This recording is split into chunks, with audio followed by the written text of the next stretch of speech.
Greetings survivors, FiOth here, and in this guide we're gonna be optimizing Hunter H.Ash's build or H.Ash's build to make him the most damaging hunter that he can be. Now let's get a couple of things out of the way from the get-go.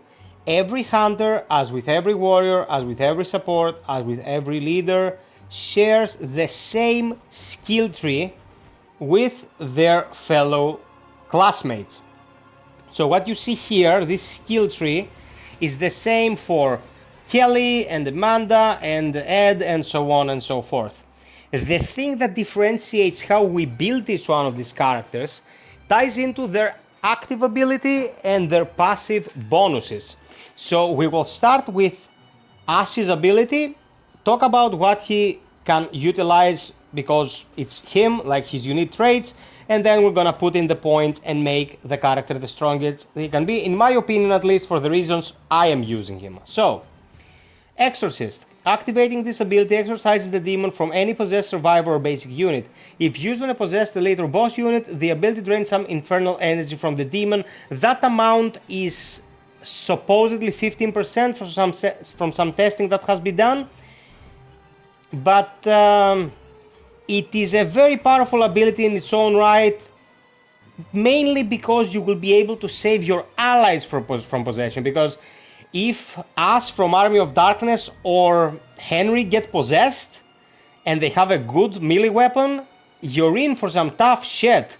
Not to mention that certain characters, as Kelly and Amanda, who come in mind, if they get you downranged with a good ranged weapon, good luck surviving that.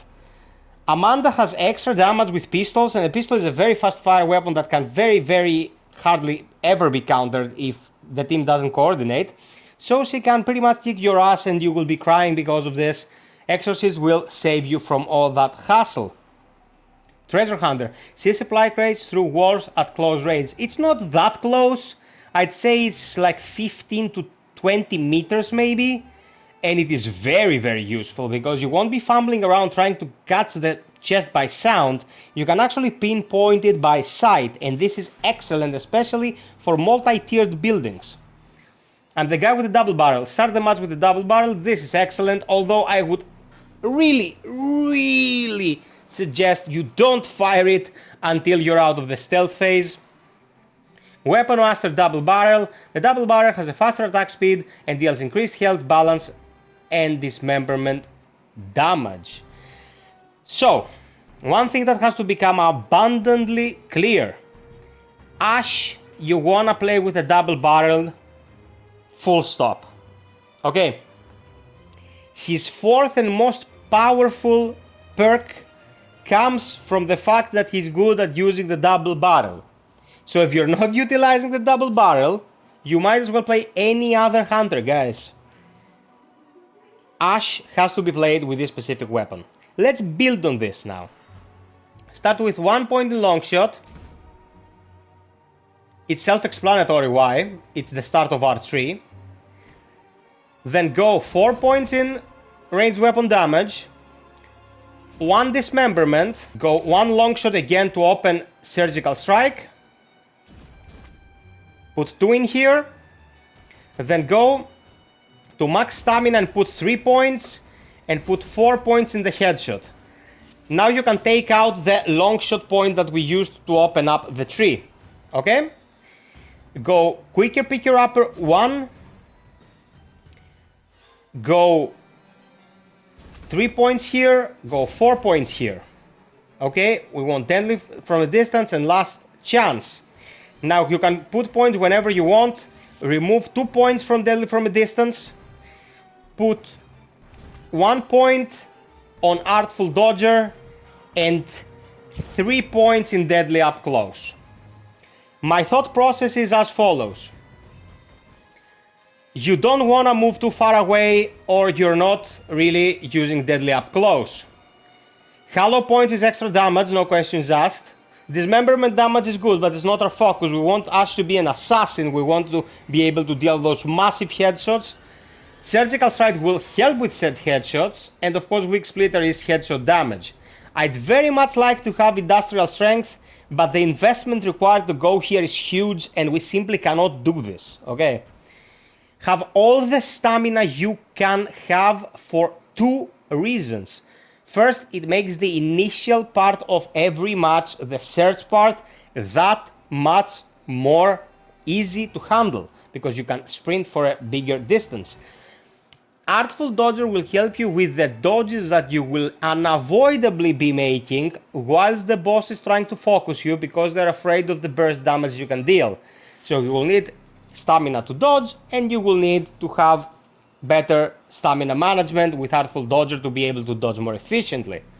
Quick Picker Upper is just to open the next one, and Deadly from a Distance is again used to open the next one. We will not be using any bolt action rifles, we will not be using any crossbows, so we do not need Deadly from a Distance. We just used it to open Last Chance. Increases the damage dealt by the last bullet in your gun. Now, why do we want this? The double barrel holds 2 shells, okay?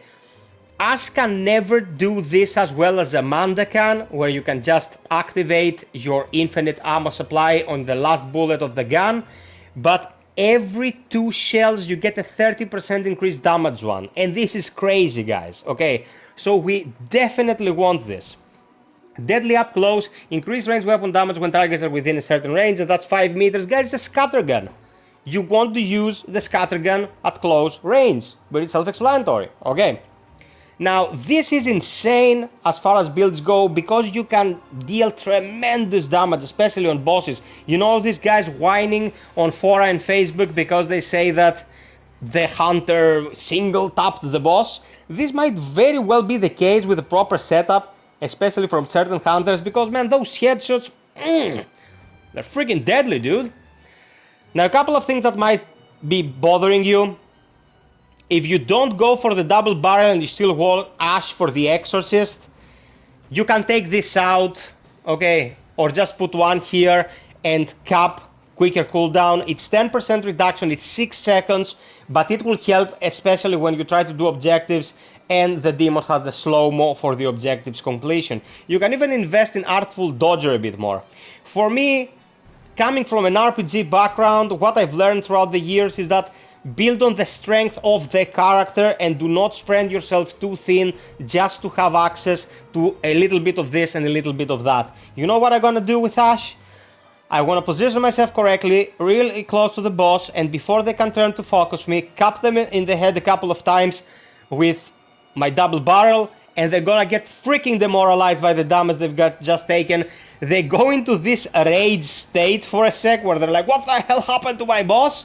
And then they're dead, because you've already reloaded and you fucked them up. Suffice it to say that the beginning of the map should be a stamina node, and then if you manage to really quickly get a good ranged weapon, start building range. If not, build a bit of health and then build a bit of melee to sustain you until you get that blue or purple, of if you're really, really lucky, gold ranged weapon or double barrel ideally.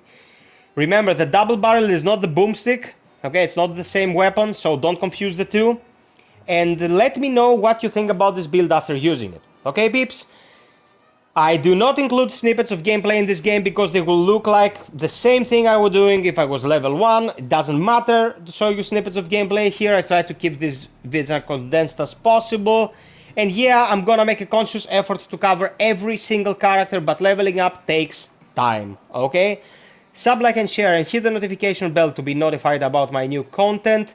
Consider getting a membership or visit my Patreon if you really wanna help the channel, and consider my work worthwhile. Until next time, be well, stay frosty, and always strive for perfection. Cheers!